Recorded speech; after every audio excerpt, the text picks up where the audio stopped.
The dollar appears to have fallen out of favour in the last few sessions as talks continue between Steve Mnuchin and Nancy Pelosi, with the White House and House Democrats looking to secure a stimulus package ahead of the election in just under 2 weeks' time. And as we so often see, the dollar is intrinsically linked to risk appetite. The potential for a stimulus package obviously lifting risk appetite, and should that come under threat, you would expect to see more risk aversion in these markets. Now, it's worth noting the stimulus package itself is one of a number of major risk factors in these markets right now, but it does seem to be the one that's having the biggest impact as far as the markets are currently concerned.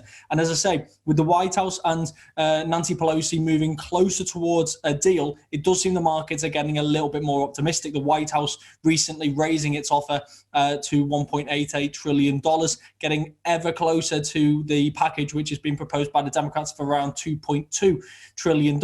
Now, one thing that the markets may not be considering enough, or maybe bypassing with regards to this optimism around a deal, is the Senate, which is controlled by the Republicans, and the Republicans in the Senate have made it quite clear that they do not favor a package above $1 trillion. In fact, some even suggesting that would be too much. So that's still a massive hurdle as far as these negotiations are concerned. But the election itself does put a lot of pressure on these talks, and does mean we should know soon enough whether a package is going to be passed before November 3rd. But as I say, what we're seeing in the markets right now is more optimism, and that's hitting the dollar a little bit in these last few days. If we look at the euro against the US dollar, for example, we've risen back off those lows, moving into the 118.50 region. Now, this is a really interesting area. I wouldn't necessarily say it's a critical area, but it's certainly a very interesting area, because it's here that we hit the 5061.8 Fibonacci retracement zone from the peak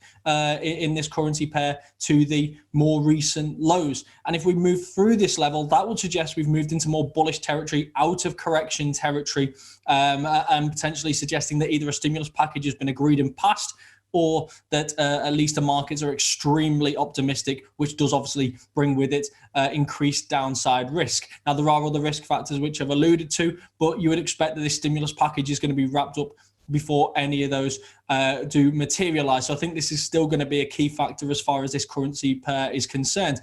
Now, as we always say, there's always two things that are feeding into these currency pairs. There's the thing that's impacting the US dollar, which is broadly speaking risk appetite right now. And there is the euro side as well. And one of the things which has dampened euro sentiment over the last few weeks has been the ECB. At the meeting, at the previous meeting, Christine Lagarde was keen to stress that they are not concerned about the currency, that they don't target monetary policy towards the currency. They did clarify those comments repeatedly since then, because they didn't want the markets taking a free run at 120.